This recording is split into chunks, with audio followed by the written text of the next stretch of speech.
ओम शांति। हम मनन कर रहे हैं राजयोगी जीवन की आधारशिला ब्रह्मा भोजन। ब्रह्मा भोजन जिसकी महिमा और गायन है, देवता भी ब्रह्मा भोजन के लिए तरसते हैं।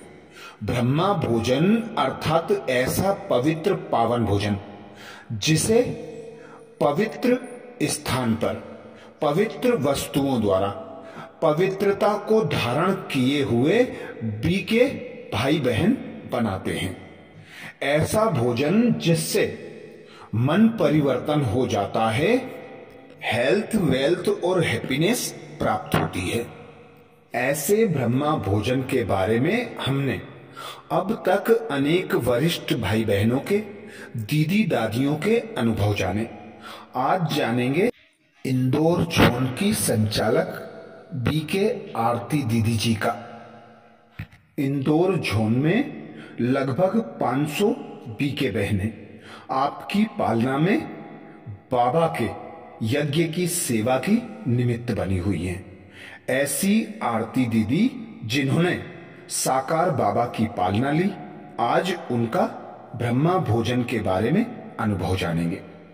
आरती दीदी जी कहती, ब्रह्मा भोजन भगवान की याद में ही बनाएं, अन्य किसी की स्मृति ना हो। अर्थात भोजन बनाते समय एक पिता परमात्मा की याद हो, अन्य किसी की भी याद ना हो। प्रश्न किया दीदी जी से, दीदी अपना परिचय दीजिए कि ज्ञान में कब आए और समर्पित कब हुए। उत्तर में दीदी जी कहती, मैं 16 साल की उम्र में बाबा के यज्ञ में आई। साकार बाबा से 2 बार मिली। सन 1968 में हायर सेकेंडरी करने के बाद 30 कन्याओं की पहली ट्रेनिंग में हम मधुबन आए थे। ट्रेनिंग करने के बाद सीधा ही हमको दादी और दीदी ने इंदौर भेजा था और वहां पर मुझे 50 साल से ऊपर हो गए हैं। अगला प्रश्न किया दीदी जी से, दीदी आपने बाबा को भोग कब से लगाना शुरू किया। दीदी आपने बाबा को भोग लगाना कब से शुरू किया। उत्तर में दीदी जी कहती, जब से इस ईश्वरीय ज्ञान में आए तब से भोग लगाना शुरू किया। इंदौर सेंटर पर ओम शांति भवन में बाबा मम्मा दोनों को इकट्ठा बैठाया है। माला के मेरुदाने के नाम से उनको जाना जाता है। बहनों को बोला हुआ है बहुत प्रेम से बाबा को भोग लगाना, ऐसा समझना कि सच में बाबा यहाँ बैठा हुआ है। बैठा होने के कारण हम उतना ही प्रेम से भोजन कराएं जैसे हम किसी मेहमान को कराते हैं। अगला प्रश्न किया दीदी जी से, दीदी ब्रह्मा भोजन खाने वाले के शरीर पर क्या प्रभाव पड़ता है। दीदी ब्रह्मा भोजन खाने वाले के शरीर पर क्या प्रभाव पड़ता है। उत्तर में दीदी कहती, ऐसा देखा गया है कि बहुत सी आत्माएं जिनको कोई ना कोई बीमारी थी, उनको जब ऐसा भोजन कराया गया तो उससे उनको बहुत राहत मिली। जो बीमार थे, ब्रह्मा भोजन करते ही उनको महसूस होने लगा कि जैसे एक ऊर्जा उनके अंदर पैदा हो गई। अगला प्रश्न दीदी जी से, दीदी भोग स्वीकार करते समय प्यारे बाबा विशेष बात क्या देखते हैं। दीदी भोग स्वीकार करते समय प्यारे बाबा विशेष बात क्या देखते हैं। उत्तर में दीदी समझाती, एक बार एक बहन जो ध्यान में जाती थी, उसने जब भोग लगाया तो बाबा से कहा कि बाबा मैं तो आपको सबसे पहले भोग लगाने आई हूं, 4 बजे सुबह। बाबा ने कहा, नहीं बच्ची, आपसे भी पहले एक है जो भोग लगाती है मेरे को। कितने बजे? 2 बजे। नहा धो के इतनी श्रद्धा से वह भोग बनाती है और फिर भोग लेकर आती है उसका संकल्प है सबसे पहले बाबा मेरा भोग स्वीकार करें, और मैं उस बच्ची का भोग स्वीकार करता हूं, क्योंकि बहुत प्रेम से बनाया हुआ होता है। भगवान प्रेम का भूखा है। भगवान प्रेम से हमारे भोजन को स्वीकार करता है। इसलिए गायन है कि सबरी ने राम को जो बेर खिलाए थे वे भले जूठे करके खिलाए, पर राम ने खाए, क्योंकि उसकी मोहब्बत थी उसके अंदर। तो जितना हम प्यार से बाबा का भोग बनाएंगे उतना ही बाबा स्वीकार करेगा। इस पर हमको बहुत अटेंशन देना चाहिए। अगला प्रश्न दीदी जी से। दीदी, भोलेनाथ का भंडारा हमेशा भरपूर है, लेकिन कई जगह बहुत संपन्नता रहती है, कई जगह पर वह संपन्नता नहीं रहती। यह संपन्नता कैसे रह सकती है? उत्तर में दीदी कहती, पहली बात जो उनको हमेशा यह समझना चाहिए कि मेरा सेंटर नहीं है, मेरा घर नहीं है, बाबा का घर है और बाबा का भंडारा है। जैसे गीता पाठशाला वाले बड़े सेंटर को अनाज पानी देते हैं तो उनकी गीता पाठशाला भरपूर रहती है। ऐसे ही जो सेंटर्स वाली बहनें हैं उनको भी यह सोचना चाहिए कि यह भगवान ने हमको दिया है, हमें बड़े स्थान पर इसको भेजना चाहिए। अगर बड़े स्थान पर अन्न का धन का दान देंगे, अगर बड़े स्थान पर अन्न का धन का दान करते हैं तो हमारा सेंटर भरपूर रहता है। अगर हम दान करते ही नहीं तो दरिद्रता रहेगी। इसका एक उदाहरण बताती हूँ।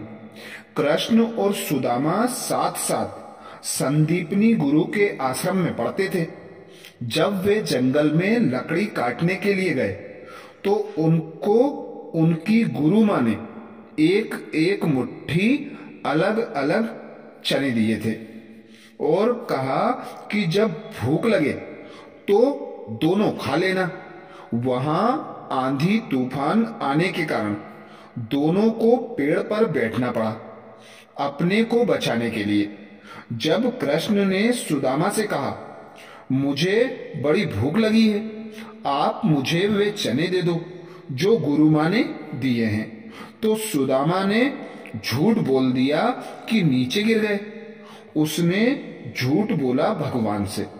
झूठ बोलने के कारण क्या हुआ? भगवान का दोस्त होते हुए भी उसकी दरिद्रता कितनी थी। उसको दर दर भीख मांगनी पड़ती थी। फिर उसकी पत्नी ने एक मुट्ठी चावल देकर भेजा भगवान को देने के लिए, तब वह धन धान्य से संपन्न बना। ऐसे ही हम आत्माएं भी, अगर घर में एक बोरी अनाज आया है तो मुझे इसमें से कुछ मधुबन में बाबा के लिए देना है। हम जब बाबा को सहयोग करते हैं तो कईयों का अनुभव है कि आज हमने एक बोरी दिया तो हमको 4 बोरी मिल गया। ऐसे आप धन धान्य से संपन्न बन सकते हैं। मन में बाबा के प्रति श्रद्धा होनी चाहिए। भगवान का है, हमारा नहीं है। अगर ये बात हमारे मन में हो तो कभी भी किसी भी प्रकार की तकलीफ नहीं होगी। अगला प्रश्न दीदी जी से। दीदी, मशीनी बिस्किट, कोल्ड ड्रिंक्स आदि के प्रयोग से क्या हमारी स्थिति में फर्क पड़ता है? प्रश्न किया दीदी जी से। मशीनी बिस्किट, कोल्ड ड्रिंक्स आदि के प्रयोग से क्या हमारी स्थिति में फर्क पड़ता है? उत्तर में दीदी समझाती, हमारे फादर लेफ्टिनेंट कमांडर थे मिलिट्री में। रिटायर होने के बाद उन्होंने शराब का धंधा शुरू किया था। ज्ञान में आने से पहले शराब का धंधा किया हुआ था तो पूरे हरियाणा, पंजाब और हिमाचल के प्रिंस कहलाते थे। इतना उनका बिजनेस चलता था। एक बार मुरली में आया कि बच्चे, जो शराब पिलाता है और शराब का बिजनेस करता है, उसके भी कर्मों का हिसाब किताब बनता है। उन्होंने नया ज्ञान सुना था। ज्ञान सुनने के बाद तुरंत साकार बाबा के पास आकर बाबा से पूछा। बाबा ने कहा, बच्चे, शराब पिलाओगे तो कर्मों का हिसाब किताब बनेगा, उससे आप भी अशांत रहोगे और अन्य आत्माओं की भी दुआएं नहीं मिलेंगी। यह सुन करके उसी दिन से संकल्प किया कि मैं इस बिजनेस को बंद कर दूंगा, और बंद कर दिया। दादियों ने कभी मशीनी बिस्कुट, कोल्ड ड्रिंक्स आदि का सेवन नहीं किया। उनकी त्याग और तपस्या ने आज यज्ञ को इतना बढ़ाया है। हम त्याग तपस्या करेंगे तब तो यज्ञ और आगे जाएगा। अगर हमारी त्याग तपस्या में कमी आएगी तो विघ्न आएंगे ही। हम कितना भी समझें कि ये तो मशीन से बनी हुई है, इस आइसक्रीम को खाने से क्या हर्जा है, लेकिन फिर भी जो वाइब्रेशन है, वातावरण है दुनिया का, वो उसके अंदर भरता है। आप प्रयोग करके देख सकते हैं। आप अपने हाथ से बनाकर खाइए और कभी मशीन मेड खाइए। मशीन मेड खाने से आपका मन योग में नहीं लगेगा। आपकी इच्छा ही नहीं होगी कि आप योग करो। इसलिए हमें इस बात पर बहुत अटेंशन देना चाहिए कि हम अपने अन्न की धारणा को बिल्कुल ना तोड़ें, चाहे कुछ भी हो जाए। हम तो समझते हैं किसी के घर में जाकर भी भोजन बनाकर नहीं खाना चाहिए। भले बनाएंगी बहनें, लेकिन वाइब्रेशन क्या है? उस व्यक्ति विशेष के वाइब्रेशन उस भोजन में आते हैं। इसलिए हमें अपने ऊपर बहुत अटेंशन रखकर परहेज से, जो बाबा ने हमको नियम बताए हैं, उस अनुसार चलना चाहिए। इससे हमारा बहुत फायदा है। अच्छा, आज के वीडियो में दीदी जी का इतना ही अनुभव, और दीदी जी का अनुभव आगे जानने के लिए बाबा के चैनल को सब्सक्राइब करें। अच्छा, ओम शांति।